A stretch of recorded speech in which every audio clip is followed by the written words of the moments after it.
Olá, meus amores, tudo bem com vocês? Espero que sim, porque comigo está ótimo. Vamos para mais uma aula do curso Apocalipse e Revelações de Esperança. Eu trago para você um tema maravilhoso, que é a Igreja de Deus, a nossa 14ª aula. E eu convido você a pegar sua Bíblia Sagrada, assim como eu estou com a minha aqui à mão, para que possamos orar a Deus pedindo discernimento e orientação para estudarmos a sua palavra. Amém? Oremos ao Senhor. Santo Deus e maravilhoso Pai, em Tua presença estamos agora, Senhor, para estudar e aprender mais de Ti. Fale conosco e que Teu Espírito Santo venha abrandar o nosso coração e nos dar entendimento em nome de Jesus. Amém. Que maravilha poder estar com você aqui. Quero agradecer a todos que estão participando das aulas, a você que tem se dedicado a esse chamado de conhecer mais e mais da palavra de Deus, porque nós precisamos nos encher, nós precisamos estar cheios, né, do Espírito Santo de Deus, cheios da palavra de Deus, para podermos resistir às afrontas do inimigo. Algo muito interessante é principalmente quando a gente vai escolher uma roupa, um calçado, um presente para alguém, a gente escolhe, analisa, olha o preço, olha a marca, olha a qualidade, custo-benefício e vai em diversos lugares, verificamos várias ofertas, tudo por quê? Porque queremos acertar na escolha, não é verdade?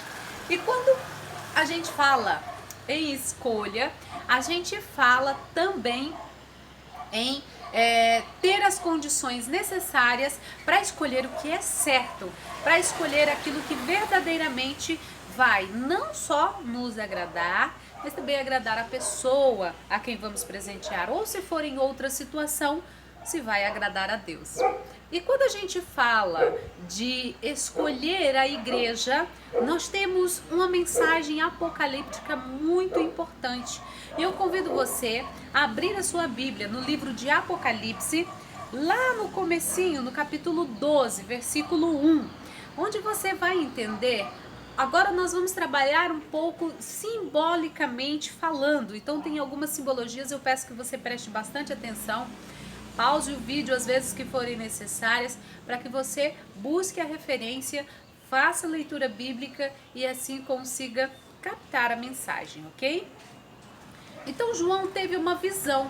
João, lá na ilha de Patmos, lá pelos seus 90 anos, teve uma visão. E a visão que ele teve foi de uma mulher vestida do sol.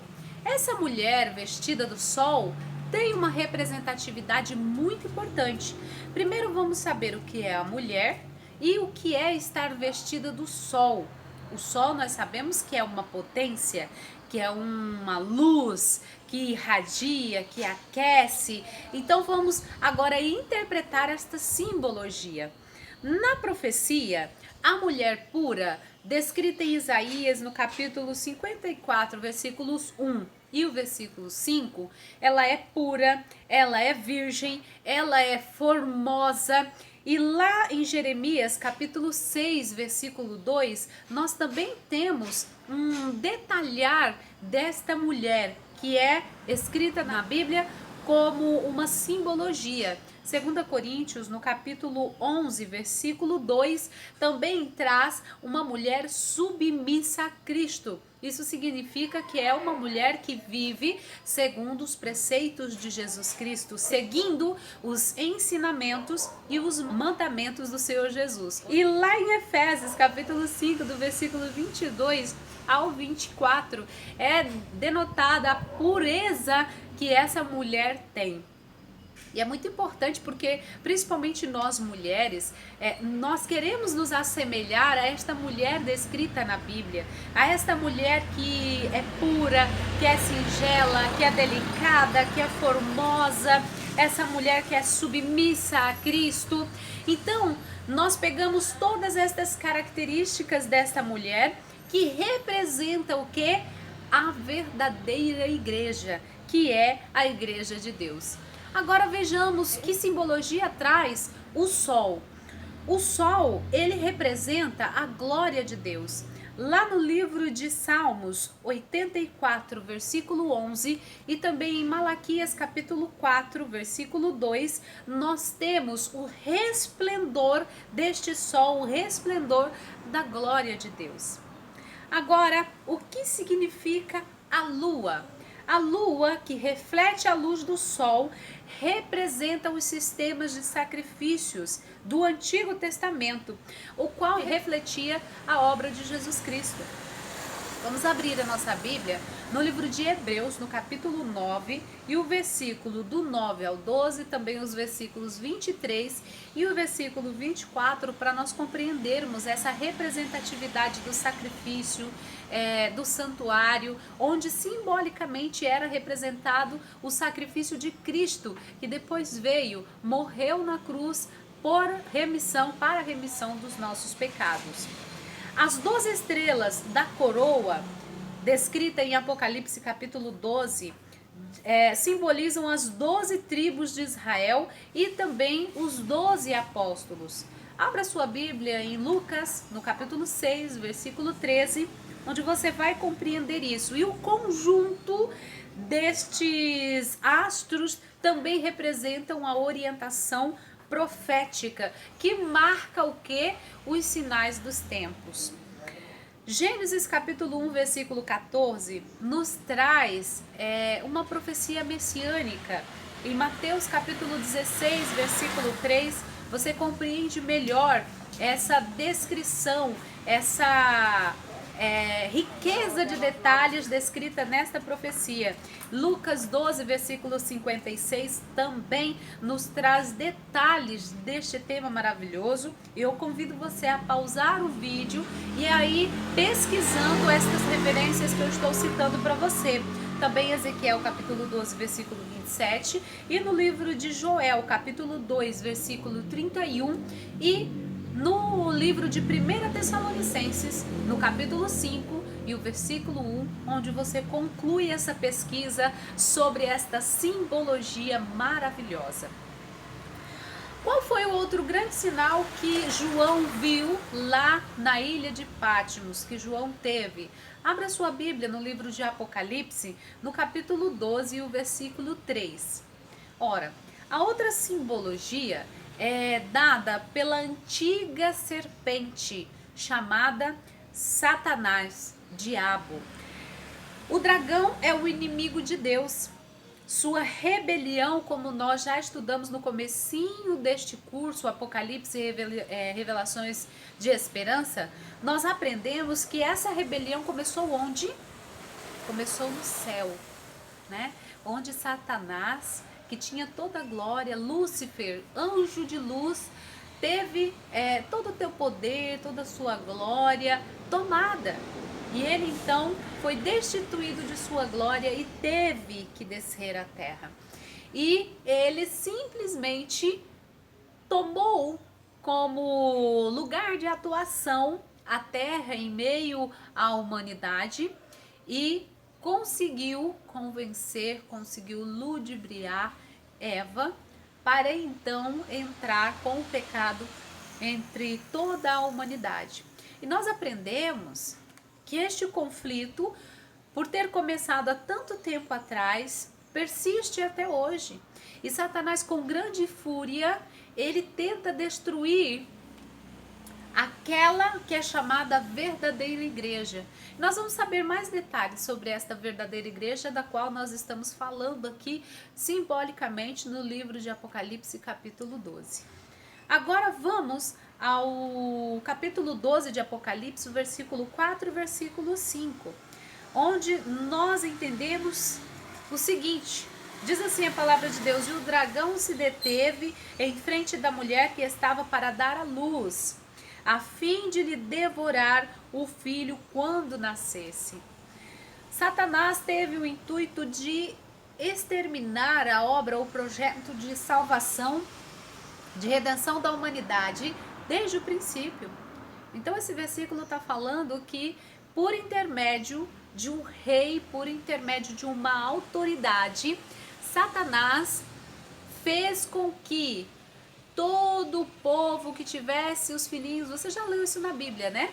De 2 anos, lá menos de 2 anos, deveria ser exterminado, deveria ser morto. Onde Jesus teve que nascer numa estribaria, porque ele não pôde nascer no conforto do seu lar, no conforto da sua casa. Talvez Maria tivesse preparado tudo tão bonito, com tanto amor, com tanto carinho, juntamente com José, e de repente tiveram que abandonar tudo e sair da sua casa, do seu conforto, da sua localidade, para preservar a vida de Jesus, porque desde o princípio Satanás tentou tirar-lhe a vida. Como está escrito aí no versículo: o dragão se deteve em frente da mulher que estava para dar à luz, a fim de lhe devorar o filho quando nascesse. E olha que interessante, o Messias estava prometido à igreja desde os antigos tempos. Lá no Antigo Testamento, em Gênesis, no capítulo 3, versículo 5, e também em Isaías, capítulo 9, versículo 6, nós temos a comprovação desta promessa. Lembrando que a Bíblia levou um tempo de 1.600 anos para ser escrita.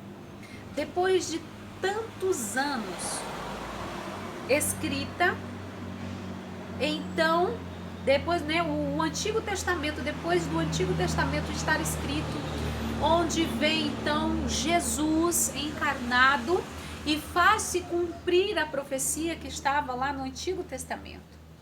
E olha, é importante nós analisarmos que foi profetizado que ele haveria de reger as nações com vara de ferro. Salmo 2, do versículo 7 ao versículo 9. E também Apocalipse, no capítulo 19, do versículo 13 ao versículo 16. Satanás que arrastou a terça parte dos anjos, Apocalipse capítulo 1, versículo 20, e também Apocalipse capítulo 12, versículo 4, usou Herodes, como eu falei agora há pouco, que governava a Judéia, para tentar matar Jesus assim que ele nasceu. Mateus capítulo 2, do versículo 1 ao versículo 8. José e Maria foram avisados por um anjo e então fugiram para o Egito, cumprindo o que fora profetizado em Jeremias capítulo 31, versículo 15. Quanta dor e sofrimento. Sabe, eu abro um parênteses aqui e gostaria de falar para você o quão importante foi o nascimento de Jesus para a humanidade e o quanto Satanás é cruel. Porque por meio deste decreto de se exterminar todas as crianças com menos de 2 anos, imbuiu-se aí centenas de milhares de crianças só para pegar Jesus. E não conseguiu.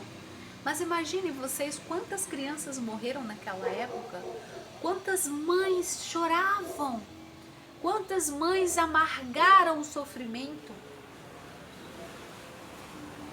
E nós não damos conta, nós muitas vezes não damos importância para este maravilhoso ato de misericórdia e salvação que Jesus dispensou para nós. Era para nós termos morrido junto com aquelas crianças que foram exterminadas por Herodes, usado por Satanás, é óbvio. Mas não, nós estamos aqui hoje aprendendo da palavra de Deus e é importante que você compreenda que o amor de Deus é grande, é infinito. João diz: Deus amou o mundo de tal maneira que deu seu único filho, seu filho unigênito, para morrer morte de cruz, para nos salvar. Essa é uma obra maravilhosa, obra de redenção que nós precisamos nos lembrar e fazer jus. Amém? Dando sequência ao nosso estudo, vamos lá? Roma, então, é identificada como as 7 cabeças de Apocalipse, capítulo 12, versículo 3. Os 10 chifres de Apocalipse 12, 3 são as nações que surgiram da desintegração do Império Romano, conforme citado em Daniel, lá no capítulo 7, versículos 24 e também o versículo 25. Eu convido você agora a abrir a sua Bíblia em Apocalipse capítulo 12, versículo 13, onde fala que como Satanás não pôde destruir Jesus enquanto esteve na terra, o que é que ele fez com a igreja? Enquanto Jesus estava, né, aqui na terra, ele tão somente perseguiu a igreja. Quando Cristo foi preso e crucificado, seus seguidores começaram a enfrentar a perseguição. O Novo Testamento, no livro de Mateus, capítulo 26, versículo 31, já começa o relato desta perseguição. E é triste nós vermos a realidade dos primeiros cristãos. Lá em João, no capítulo 20, versículo 19, nós temos a descrição de como se deu essa perseguição. Jesus advertiu os discípulos de que seriam odiados e maltratados, ofendidos, não ouvidos, não entendidos, por causa de sua obediência a ele. Mateus capítulo 10, versículo 22 e também 2 Timóteo capítulo 3, versículo 12. Mas ele também prometeu bênçãos àqueles que permanecessem firmes e que suportassem a perseguição dos últimos tempos com fidelidade e perseverança. Está lá no livro de Mateus, capítulo 5, versículo 10 e também 1 Coríntios, capítulo 4, versículo 12. 2 Coríntios, capítulo 4, versículo 9 e também Apocalipse, capítulo 2, versículo 10. E olha que interessante. Lá em Apocalipse capítulo 12, versículo 6, diz sobre o que aconteceu com a igreja diante da perseguição do dragão. Fugiu para o deserto e ali ficou 1260 dias. Assim como as águas representam multidões em Apocalipse capítulo 17, versículo 15, o deserto significa lugares despovoados, tá?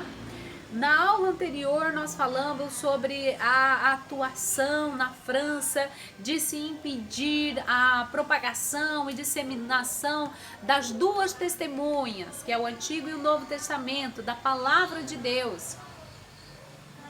Isso significa que eles ficaram então neste período em perseguição no deserto, um lugar despovoado, onde não se podia propagar o evangelho. Historicamente, esse período começou quando entrou em vigência o Edito Justiniano, em 538, que concedeu ao bispo de Roma a autoridade tanto religiosa quanto política, e terminou então no ano de 1798, quando Napoleão Bonaparte enviou suas tropas comandadas pelo general Louis Alexandre Berthier para aprisionar o Papa Pio VI. Agora abra sua Bíblia em Apocalipse capítulo 12, versículo 17, e nós vamos entender quais são as características da verdadeira igreja de Deus. Seus membros procuram guardar os mandamentos e o testemunho é mantido. O testemunho de Jesus é mantido. Faça essa leitura. Esse é o meu convite para você. Pause o vídeo, faça essa leitura bíblica, porque é de grande importância para que você entenda que a igreja verdadeira, ela é caracterizada por sua fé em Jesus Cristo como o único meio de salvação da humanidade. E também pela observância a todos os mandamentos. Êxodo capítulo 20, versículo 3 ao versículo 17 nos traz esses mandamentos se você os desconhece. Também tem o testemunho de Jesus, que é o espírito da profecia, Apocalipse capítulo 19, versículo 10. O que é isso? É a manifestação do dom profético. 1 Coríntios capítulo 14, versículo 1. Para reafirmar a correta doutrina instruída por Deus contida na Bíblia Sagrada. 1 João capítulo 4, do versículo 1 ao 13.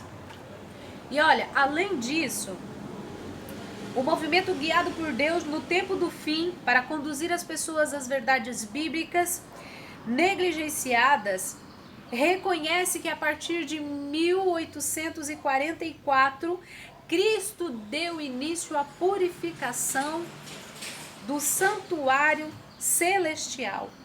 Obra que antecede, está escrito aqui na Bíblia Sagrada, ao retorno de Cristo, à sua segunda vinda. Esta igreja tem uma mensagem especial, a igreja verdadeira de Deus tem uma mensagem especial. E ela deve ser proclamada em todo o mundo, em toda a terra. Apocalipse capítulo 10, versículo 11, também Apocalipse 14, do versículo 6 ao versículo 12, e também Mateus capítulo 24, versículo 14. Você vai confirmar isso que eu estou te falando.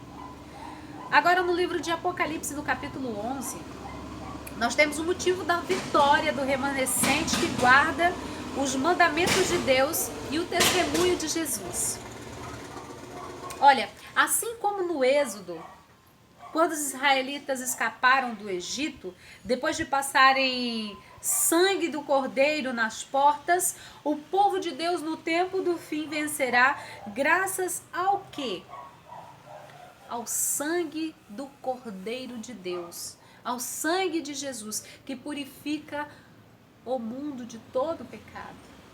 João capítulo 1, versículo 29. A fé na morte e ressurreição de Cristo é a bandeira, é o estandarte. E a segunda volta de Jesus é a bandeira e o estandarte desta igreja verdadeira. Para a gente encerrar, abra sua Bíblia em João capítulo 10, versículo 16, nós vamos ver qual é a vontade de Cristo com relação àqueles que ainda não fazem parte da igreja verdadeira. Eu convido você, abra sua Bíblia agora, que eu vou abrir a minha também aqui, tá? João capítulo 10, versículo 16. Vamos abrir aí. Diz assim a palavra de Deus: ainda tenho outras ovelhas, não deste aprisco. A mim me convém conduzi-las, elas ouvirão a minha voz. Então haverá quantos rebanhos, hein? Um rebanho e um pastor. Sabe? Quando eu leio esse versículo, o meu coração se alegra por saber que não é só na igreja A, B, C, D que haverá salvos, mas o Senhor tem um rebanho fora, que é necessário que busquemos, que é necessário que levemos a palavra, a mensagem verdadeira, a fé em Cristo Jesus, a morte e ressurreição de Cristo e a sua segunda vinda como algo brilhoso, maravilhoso, palpável e verdadeiro que há de acontecer para a nossa vida. Esse é o fim dos tempos e essa é a mensagem para você hoje, o convite para conhecer a verdadeira igreja de Deus. Eu quero dizer para você o seguinte: se você está inserido, não sei qual é a tua denominação, eu não sei qual é a igreja que você pertence, mas se você está inserido em uma igreja que não traz os 10 mandamentos, ou seja, que não reconhece os mandamentos, está escrito aqui em Apocalipse, que não reconhece os mandamentos e que não acredita no testemunho de Jesus, ou seja, na morte, ressurreição e segunda vinda de Jesus Cristo, significa que você está na igreja errada. E esse é o tempo oportuno para você buscar a verdade. Amém? Para a gente encerrar, vamos fazer o nosso compromisso? Repita comigo. Entendi que Deus tem um povo fiel nos nossos dias. Esse povo guarda os mandamentos de Deus e tem a fé de Jesus. O Senhor deseja que seus filhos se unam a esse povo. Eu me comprometo a ouvir o chamado de Jesus e a fazer parte dessa igreja. Vem comigo, vem com a gente fazer parte do povo remanescente que aguarda o advento maravilhoso. Momento em que o Senhor há de nos chamar. E ainda que estejamos mortos, seremos transformados para subir para as mansões celestiais, com Ele viver 1000 anos. e depois eternamente na Cidade Santa. Oremos ao Senhor. Pai de amor, obrigado por essa aula tão maravilhosa onde aprendemos sobre a verdadeira Igreja de Deus. Que o Teu Espírito Santo nos convença do pecado, da justiça e do juízo e nos encaminhe para o melhor lugar para guardar a sua segunda vinda. Em o nome de Jesus. Amém. Aquele abraço todo especial e eu conto com você na próxima aula. Compartilhe, curta, ative o sininho para que você receba novas notificações. Eu conto com você, Deus conta conosco. Tchau, tchau.